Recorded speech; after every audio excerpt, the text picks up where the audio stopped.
In this enterprise test data tutorial video, we're going to look at data discovery for relationship mapping, so you can uncover how your data assets are interconnected.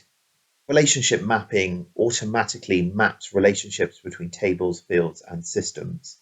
Our visualizations allow you to get a complete picture of how data flows through your organization. In this tutorial, we're going to firstly review a data definition. We're then going to create an entity relationship diagram, and we're then going to create a radial diagram to look at relationships in our database. Okay, so we are in a data definition, and this definition is for a banking application. So we've got several tables. Now we could go view and we could view these independently just by opening up the tables here, viewing the columns and navigating through the relationship.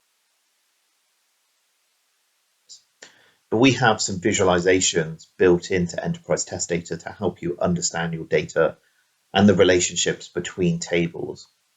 One of those is the entity relationship diagram. This allows me to come in and build a diagram which shows me the tables, the columns, and how they are connected.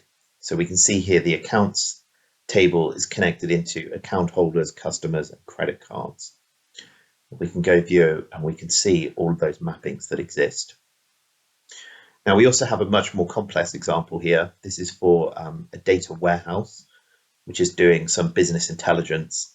And here you'll see we've got several tables that exist. And we can go through here and we can quickly understand exactly what tables there are, how they are connected, and what type of data is being held within them. Another type of visualization we have is our radial views. We have a radial partition diagram that shows us how particular tables are connected between different layers. So we can see here credit cards is connected to accounts, which is connected to different tables. One of them in particular is transactions, and then transactions are also linked to ATMs. And we can flick through this visualization and put other tables at the center, and we can see how this spider's web of tables are all interconnected together. The other view we have to achieve the same is called our layer diagram. And this is basically a spider's web network view, which again represents this connectivity between the tables with the foreign keys and all the relationships that exist.